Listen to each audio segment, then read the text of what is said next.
Assalomu alaykum, hurmatli tomoshabinlar. Bugun men pensiya olayotgan yoki yaqinlari pensioner bo'lgan har bir odam uchun juda muhim mavzuni tushuntiraman. Gap pensiyaga qo'shib to'lanishi mumkin bo'lgan qo'shimcha to'lovlar haqida ketadi. Ko'pchilik pensionerlar o'ziga tegishli bo'lgan ustama, kompensatsiya yoki qayta hisoblash huquqidan bexabar yuradi. Natijada odam oyma-oy kamroq pul oladi, lekin buni bilmaydi ham. Bu ma'lumot juda muhim. Chunki u faqat bir guruh odamlarga emas, deyarli har bir oilaga tegishli. Sizning ota-onangiz, buvingiz, bobongiz, nogironligi bor qarindoshingiz yoki o'zingiz pensioner bo'lishingiz mumkin. Shuning uchun videoni oxirigacha ko'ring, hoziroq kanalga obuna bo'ling va like bosib qo'ying. Men bugun oddiy tilda tushuntiraman. Qaysi to'lovlar pensiyaga qo'shilishi mumkin? Kimlar tekshirtirish kerak? Qayerga murojaat qilish kerak va qanday hujjatlar kerak bo'ladi? Avval pensiya masalalarida odamlar ko'pincha bitta narsaga ishonib kelgan. Pensiya jamg'armasi yoki mas'ul tashkilot o'zi hammasini hisoblab beradi. Odamning ortidan izlab yurish shart emas. Amalda esa har doim ham shunday bo'lmaydi. Chunki pensiya miqdori ko'p omillarga bog'liq. Ish staji, ish haqi, imtiyozli davrlar, nogironlik holati, qaramog'idagi shaxslar, mehnat daftarchasidagi yozuvlar, arxiv ma'lumotlari, harbiy xizmat, bola parvarishi davri, zararli mehnat sharoiti, mukofot va qo'shimcha ish haqlari. Oldin ko'p ma'lumotlar qog'oz hujjatlar asosida yuritilgan. Mehnat daftarchasi, buyruqlar, ish haqi vedomoslari, korxona arxividagi ma'lumotnomalar bo'lgan. Agar hujjat yo'qolgan bo'lsa yoki noto'g'ri kiritilgan bo'lsa, pensiya ham noto'g'ri hisoblanishi mumkin edi. Hozir esa raqamlashtirish kuchaydi, elektron bazalar paydo bo'ldi. Lekin bu hamma xato avtomatik yo'qoldi degani emas. Aksincha, ayrim odamlarning eski ishlagan yillari bazada ko'rinmasligi, ish haqi to'liq aks etmasligi, imtiyozli staj noto'g'ri belgilanishi mumkin. Eng katta muammo shundaki, ko'plab pensionerlar menga nima belgilangan bo'lsa, shu to'g'ri deb o'ylaydi. Men tajribamda bunday holatlarni ko'p ko'rganman. Odam 5 yil, 10 yil, hatto undan ko'p vaqt davomida o'ziga tegishli bo'lgan qo'shimcha to'lovni olmagan bo'ladi. Sababi u so'ramagan, tekshirtirmagan, hujjat topshirmagan yoki uning huquqi borligini hech kim tushuntirmagan. Bu yerda yashirishmoqda deganda har doim kimdir ataylab pulni bermayapti degan ma'noni tushunmaslik kerak. Ba'zan tizim murakkab bo'ladi. Ba'zan xodim hamma holatni ko'rib chiqmaydi. Ba'zan pensionerning o'zi zarur hujjatni bermagan bo'ladi. Lekin natija bitta, odam kam pul oladi. Shuning uchun men bugun sizga eng muhim savollarni beraman. Pensiyangiz qachon tayinlangan? Qanday hujjatlar asosida hisoblangan? Qo'shimcha ustamalar tekshirilganmi? Oxirgi marta qachon qayta hisoblatgansiz? Birinchi navbatda bilishingiz kerak. Pensiya faqat bitta asosiy summadan iborat bo'lib qolmasligi mumkin. Ayrim holatlarda unga qo'shimcha to'lovlar, ustamalar yoki qayta hisoblash natijasida oshirilgan miqdor qo'shiladi. Bu to'lovlar har kimga bir xil berilmaydi.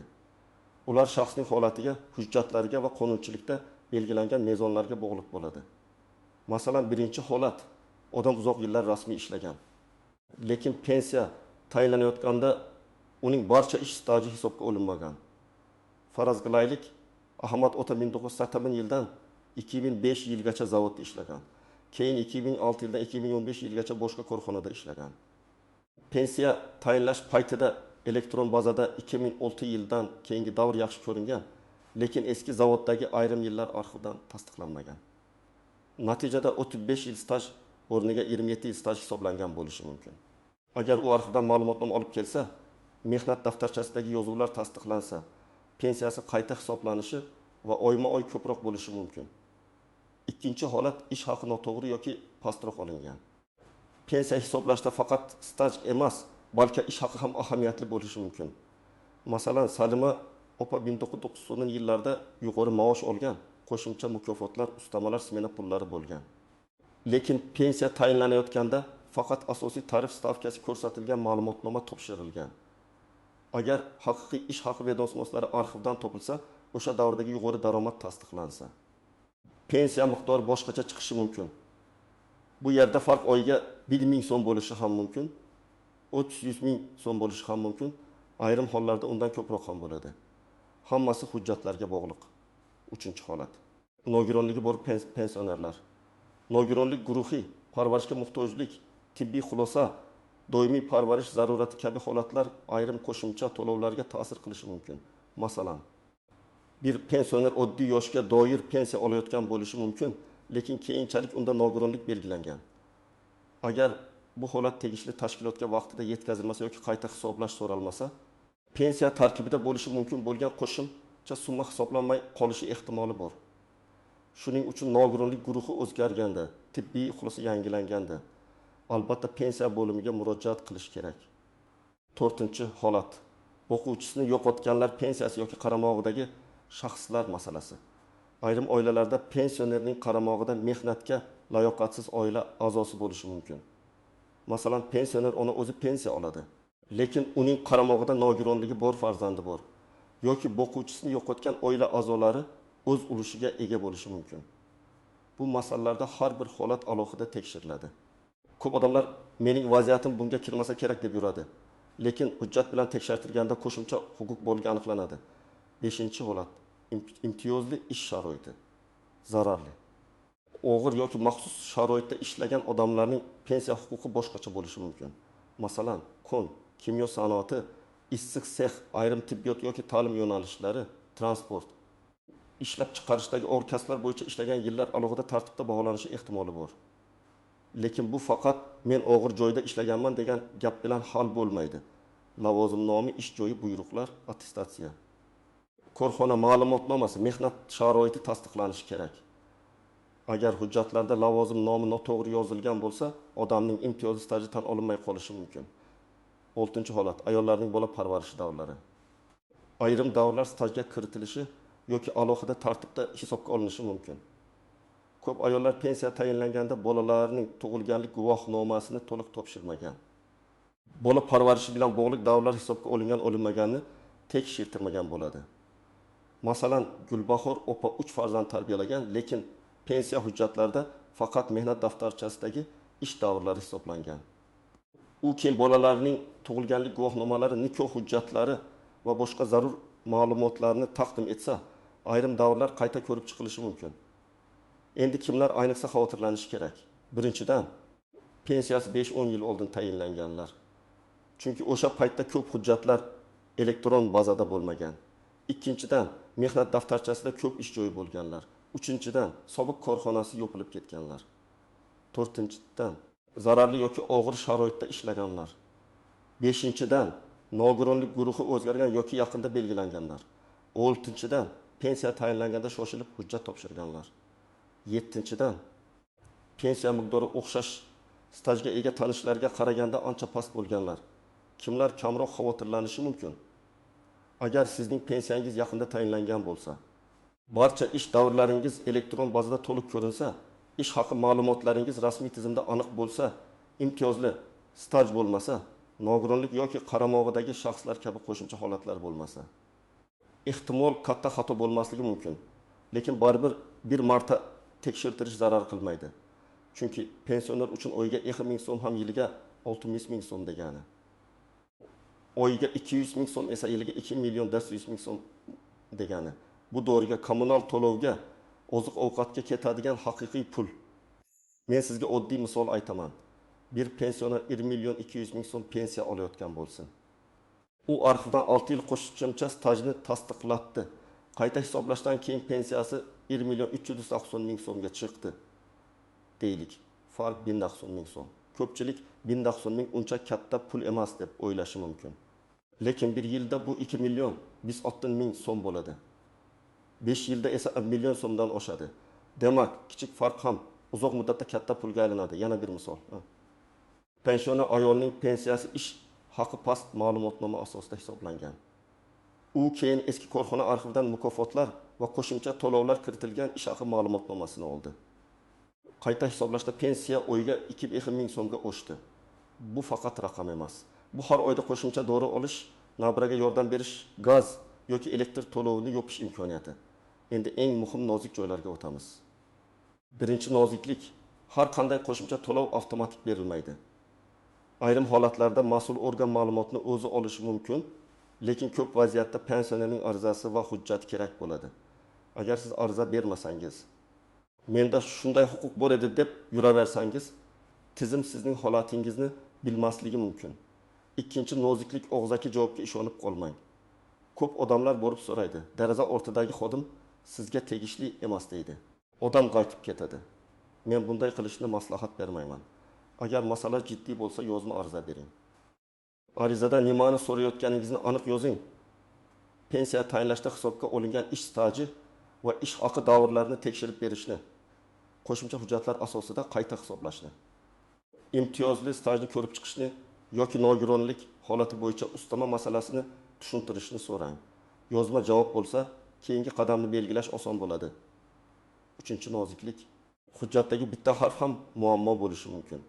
Ism sharif turlicha yozilgan bo'lsa, masalan, Xolida bir hujjatda Halida bo'lib qolgan bo'lsa, tug'ilgan sana farq qilsa, familiya nikohdan oldin boshqa bo'lsa. Arxiv ma'lumotnomasi sizga tegishli ekanini isbotlash kerak bo'ladi.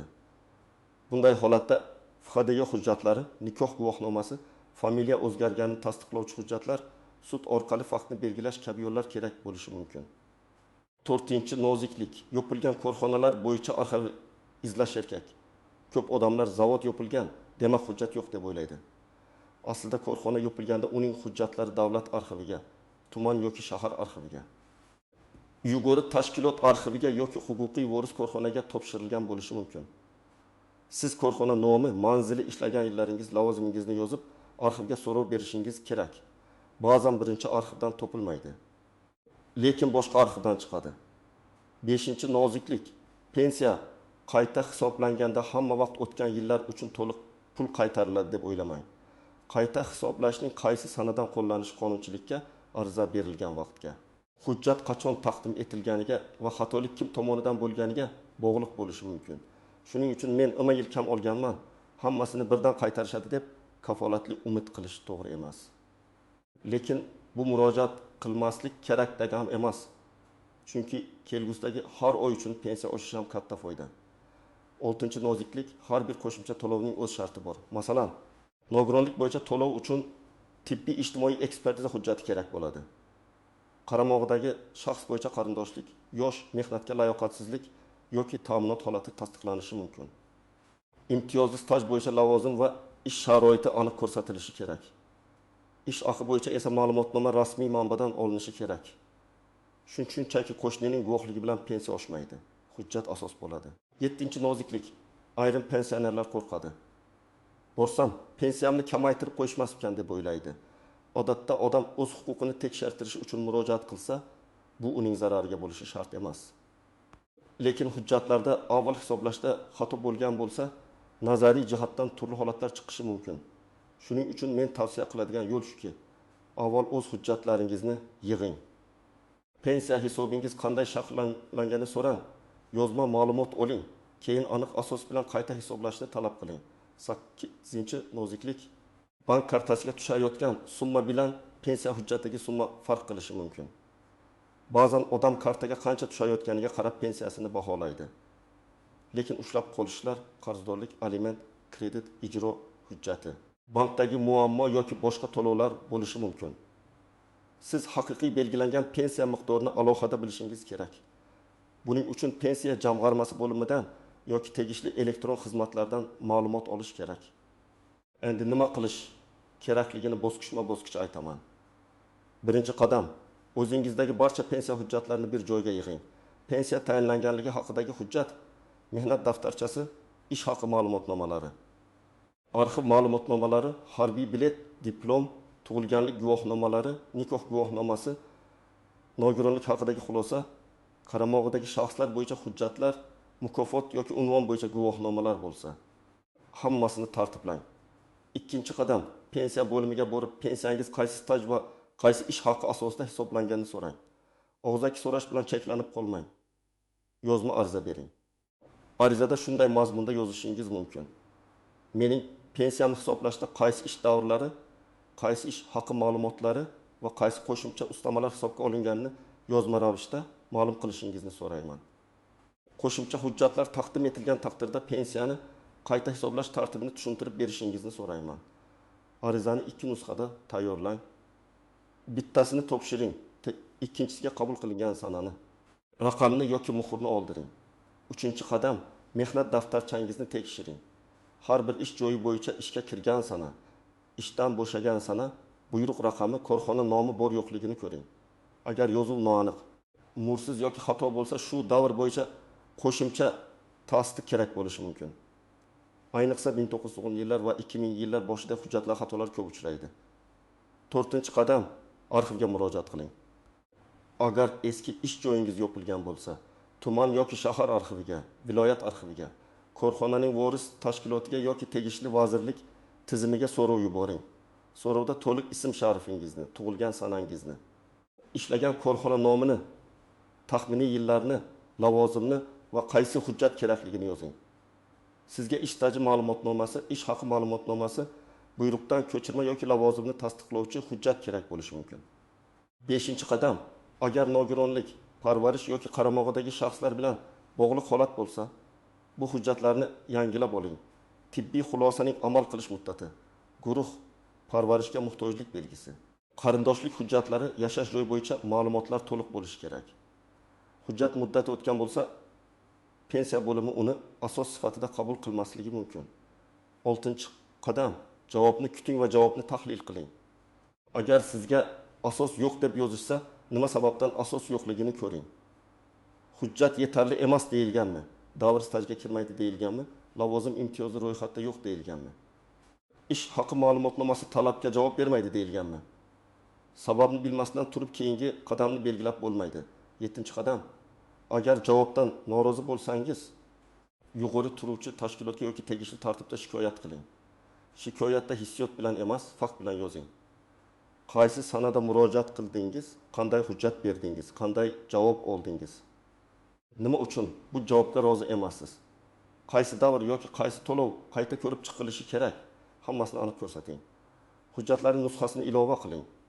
8-qadam. Har yili kamida bir marta pensiya miqdoringiz va hujjatlaringizni tekshirib turing. Ayniqsa qonunchilikda o'zgarish bo'lsa, nogironlik guruhi o'zgarsa, qo'shimcha arxiv hujjati topilsa, familiya yoki oilaviy holat bilan bog'liq hujjat kerak bo'lsa, buni kechiktirmang. Pensioner uchun vaqt juda muhim. Bugun topshirilgan ariza ertangi hisob-kitobga ta'sir qiladi. Men yana bir narsani alohida ta'kidlayman. Hech kimga pasportingizni, bank kartangizni, plastik karta kodlaringizni, SMS kodlarini bermang. Pensiyangizni oshirib beraman, kartangizni bering degan odamlardan ehtiyot bo'ling. Pensiya masalasi rasmiy ariza, rasmiy hujjat va rasmiy tashkilot orqali hal qilinadi. Agar kimdir pul so'rasa, tanish orqali tezlashtirib beraman desa, bu xavfli. Siz qonuniy yo'l bilan harakat qiling. Hurmatli tomoshabinlar, bugungi mavzuning eng muhim mazmuni shuki, pensiyangizga qo'shilishi mumkin bo'lgan to'lovlar, ustamalar yoki qayta hisoblash imkoniyatlari bo'lishi mumkin, lekin ular har doim avtomatik ko'rinavermaydi. Siz o'z hujjatlaringizni tekshirtirmasangiz, eski staj, ish haqi, nogironlik qaramog'idagi shaxslarga yoki imtiyozli sharoitlar hisobga olinmay qolgan bo'lishi mumkin. Shuning uchun birinchi ish, hujjatlarni yig'ing. Ikkinchi ish, pensiya bo'limiga yozma murojaat qiling. Uchinchi ish, arxiv ma'lumotlarini izlang. To'rtinchi ish, javobni yozma oling va kerak bo'lsa yuqori tashkilotga shikoyat qiling. Har oy kam ko'rinadigan summa yillar davomida katta pulga aylanadi. Shuning uchun bu masalaga befarq bo'lmang. Izohlarda yozing. Siz yoki yaqinlaringiz pensiyani qayta hisoblatib ko'rganmisiz? Qo'shimcha to'lov chiqqanmi yoki rad javobi berilganmi? Tajribangiz boshqa pensiyalarga ham foyda beradi. Videoga like bosing, kanalga obuna bo'ling va yaqinlaringizga yuboring. Bu ma'lumot bir pensionerning bo'lsa ham o'z haqini olishiga yordam bersa, demak bekorga gapirmagan bo'lamiz.